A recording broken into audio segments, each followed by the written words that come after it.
Hello, my wonderful viewers, and welcome to another episode of Betty Adams Overanalyzes. Today we're looking at my first reaction to Glitch Sex Season 2, Episode 2, Ping. How to best sum up my reaction to this episode? What is with the creators of this show? What vein of universal emotional truth have they tapped into that they can create such terribly beautiful art in this of all formats, 2D comic animation?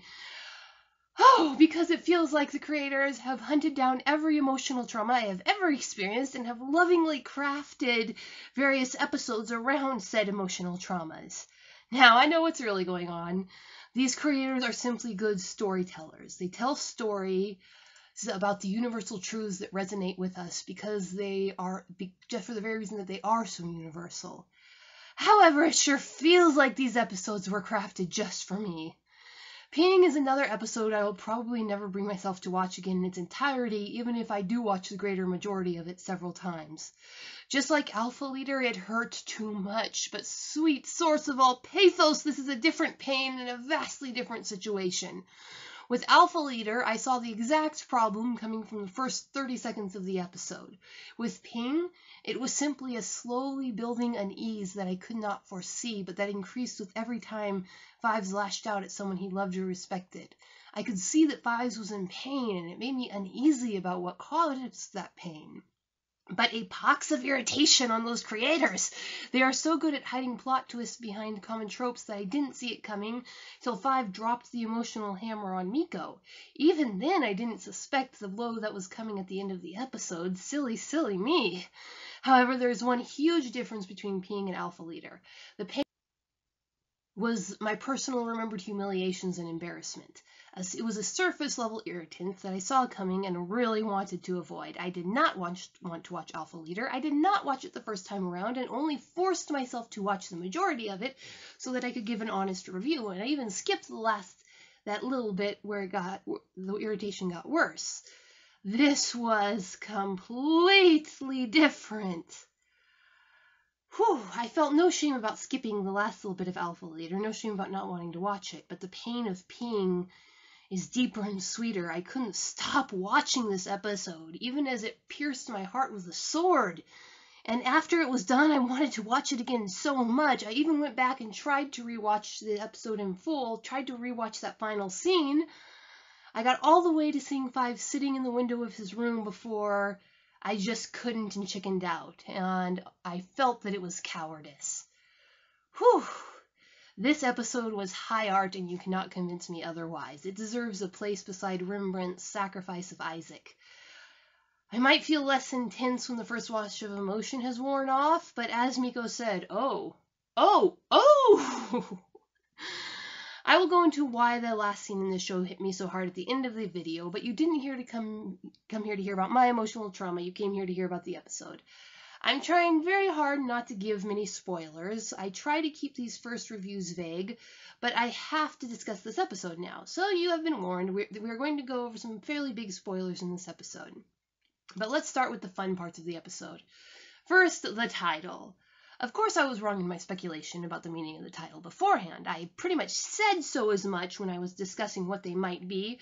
The titles were very expertly done to be vague enough to mean anything, and my technically minded brain that has to deal with ping rate all the time immediately went to the handshake signal, or a ping of computer communication. Pong. It is a play on the word Pong, the name of the proto-video game. In this universe is ping instead of pong. Ping pong, get it? You're bouncing the pixel back and forth across the screen. Ping pong. Honestly, I feel kind of silly for not seeing that. That is an excellent example of hiding something in plain sight. Okay, on another emotional note, they fooled me yet again with the disappointment fake-out. Fool me once, shame on you. Fool me twice, and I am now suspicious of everything in this show. Now, I am about to reveal a huge spoiler soon, so click away if you haven't seen the episode yet. Back in my video on the Alpha Mech and its possible relation to Five's father, I stated that we had mostly assumed that Five was an orphan, but had no direct evidence of it. Furthermore, that at this point, if one or both of Five's parents just casually showed up, it would be a huge disappointment. The show had built up the mystery so carefully that it wouldn't have worked for them just to be off screen. Then came this beautiful scene of Fives getting ready for work in the morning. He kisses Papi and Abuela goodbye as they make him his breakfast, and it's just wonderful all around. Then Abuela casually reminds him to call his father. And I sighed in deep disappointment. Literally just hours after I had finished ranting about getting fooled by the disappointment fake-out from the glitch modder, I thought that in that moment Five's father was just off-screen, off exploring or working somewhere. And I was like, oh man, what a letdown. And sweet pathos, when will I learn? But more on that later. As usual, the episode was full of fun running jokes. Jerry bought the ping box off of B-Bay, B-E-E-B-A-Y. Fives is studying B++ coding. Now, as eBay and C++ coding are not related, and the fact that the middle game between Pong and Space Invaders was also a B-themed game when it isn't in reality, bees that's 3 times they mention bees out of context. That means something. I think bees are going to become important, but I don't know. I have this really weird, it's not even a theory, it's just a thought yet. They changed Space Invaders to Unicorp. Unicorp implies a massive corporation that controls everything. And it didn't allow the mention of Space Invaders. Then you have these references to bees. So has the world in this universe been taken over by insect-themed aliens? Who knows? But anyway, that was just an idea that got stuck in my head, and as ridiculous as it is, I couldn't get it out. But it's not only a thematic pun, but excellent foreshadowing to explain why Fives can hack so well when it counted. B++. He was studying coding. It's something he enjoys and has done all his life. A lot of shows just display people with fantastic hacking skills and give no explanation for it other than their genius. You can tell that Fives, while maybe not a genius, has been working really hard on this. So, this boy earned his skills, and Zara gets a lovely moment of character development when she describes the game she, Hanish, and Mix are playing. She's cheerful and clearly expressing joyful delight in the game, but she is still freely acknowledging the absurdity of the thing that she is taking so seriously. And back to Jerry, I have one teeny tiny little quibble with this character, which has nothing to do with how she is written or how the voice actor goes. You can't tell how old she is. In the preview images, I thought she was a kid about Five's age. That, I am afraid, however, is simply a natural limitation of the medium. In animation, once a person stops growing and therefore stops changing body proportions, and before they are visibly gray and wrinkled, there's really no way to indicate any age between 17 and 59, essentially. Fortunately, Jerry's gravelly voice act shows makes up for that, but at first I thought she was Five contemporary, not his father's contemporary. You can tell that the character's design is trying with her older hairstyle and her body language, but it is a little awkward mentally until you properly fall in love with her character and understand where she fits in the story. However, they managed to portray her behavior wonderfully. She is clearly an older person. The way she moves, she walks like an adult. She moves like an adult. And then there's her relationship with Fives. She is clearly struggling with this delicate balance of wanting to take care of Hector Nieves and wanting to respect the fact that he's growing up and making his own choices and doesn't need her smothering him. It is very bittersweet. And then there's her store. I swear I have been in that store somewhere in Portland. After I watch the rest of the episodes, the first thing I am going to do is come back to this episode and just freeze frame on every wall in her store so I can find all the jokes and puns on the walls. On a more theoretical note, this episode showed us that whatever is causing the glitches has been part of the Hinobi tech from the very beginning of the company. And that leads us to a very odd issue. When was the beginning of Hinobi? It's clearly patterned after all of the big gaming industries, possibly Nintendo, possibly Sony. Ping is clearly Pong. The tech of Bailey is the tech of the town of Bailey is clearly 2020 plus tech on every level. The Unicorp game was clearly Space Invaders.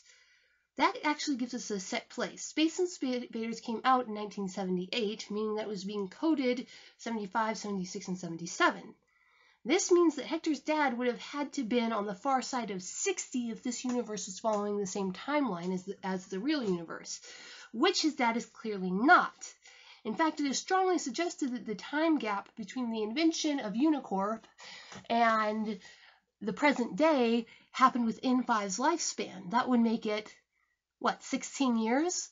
So in the Glitch Tech's universe, gaming tech went from Space Invaders to futuristic in 1/4 the time it did in the real world. This raises some very interesting possibilities. First, that Bailey is a simulation.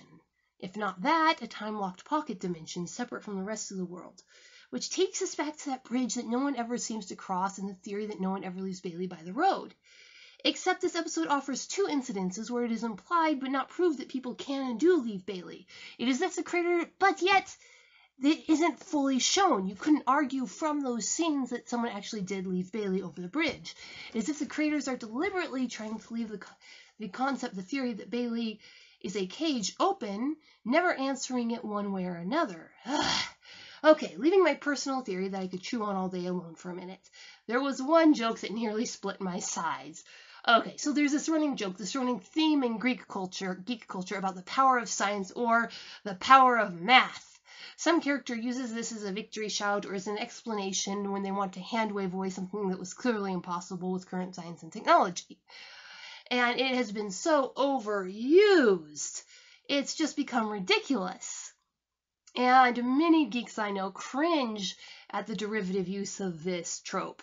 I do indeed think that the Glitch Tech writers were taking a playful stab at the cringiness of the blatant miss and overuse of this power of math trope in this scene. It was brilliant. Of course, Mitch was in this episode too. He was as arrogant as ever. He also appeared to be doing his level best to protect Five and Me-K.O the same as always. If I had to judge from his character at this point, from only the 12 episodes I've seen so far, I'd say that no matter how unpleasant Mitch is, he does have a powerful and deep sense of duty, and it drives him to take care of the blueberries no matter how much they annoy him. Whether this extends particularly to Five and or Me-K.O for some unknown reason, I don't know, but he does seem dedicated to keeping these little blueberries alive. Now, with all that I've put into analyzing the creepy Matrix-like nature of this show, I have to mention the creepy girl bot that Bit was chatting with in one scene. Yes, I get the cake reference. Well, no, I don't exactly. I'm not a gamer after all. I've never played the cake game. But I know that there is such a game. I know that the reference to the cake being a lie, and I know it's associated with portals, which were a running theme in this episode. Get it? The cake is equal to 3.14159. Anyway, it was a good joke. Not as funny as the power of math joke, but pretty good. And the last thing I will say is this. I have suspected for some time that the gauntlets augment the Glitch Tech's natural strength. All of the girl techs on the team especially can't be as freakishly strong in their upper bodies as they were portrayed without augmentation. This episode either proved that I was right and that the gauntlets generate a force field that protects their internal organs, or that the show creators are just happily ignoring basic physics and biology, which it could be either one at this point. But if a tech really did spin out at overclock speed like they did, they would have gone splat without serious internal shielding. So either their organs are internally shielded, or there is also the possibility, if the whole Bailey is animated thing proves to be true, that physical injuries just don't matter in this world. Interesting. A few final thoughts. Jerry deserves her own video, and I'll go into that later. She's an excellent character, and the interactions between her and Five were beautifully done. Likewise, the interactions between Mitch and Five in this episode have me leaning more towards them being brothers separated by a mind reset than ever before, but I want to see the rest of the series before I say more. And the heart-stabbing plot twist at the end does not alter my theory that Five's dad was deliberately gotten rid of for challenging Hinobi in the least. It just turns it from interesting to heartbreaking. Now, I'm going to tell you why, if you're still interested, why the show was so heartbreaking for me.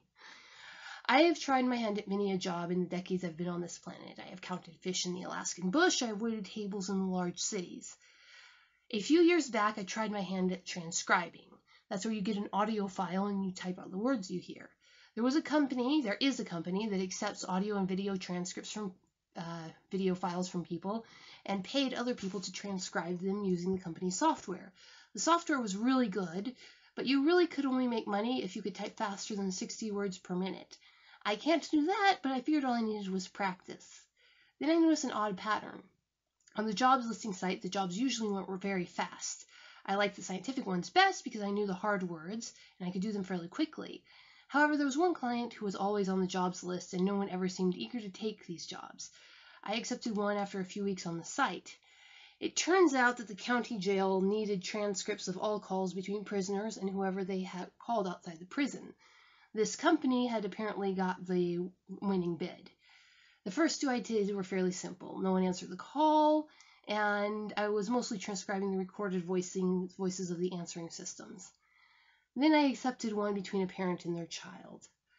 It was truly heartbreaking, and though I knew that the job had to be done, I couldn't help feeling like I was intruding on something sacred. It was very, very sad. I really don't have proper words for it. I finished the job and decided that this line of work wasn't for me. That has stuck with me to this day, the horrible pathos of listening to the common but beautiful words between a parent and a child separated like that. Common little nothings that we say to our family every day, but knowing how far apart they were. It hurt, and at the same time, it felt like this wasn't my story, like I had no right to be hurting for them. So yes, this episode was just a touch dramatic for me. It was beautiful, and I want to watch it again so badly. Unlike the other one, I will work up the courage to watch this show again. Now I go to watch the next episode. What fresh pain will the show have for me next? I can't wait to find out. So, what do you think, my wonderful viewers? What exactly did Five's dad do? Why did this episode make such a big deal about the similarities between Five and Mitch? Leave a like below if you too had your heart broken by this episode. Leave a comment telling me why and how. We can make a group therapy of it. If you want your heart broken again, go check out my book Dying Numbers on Amazon. Peace out, my wonderful viewers.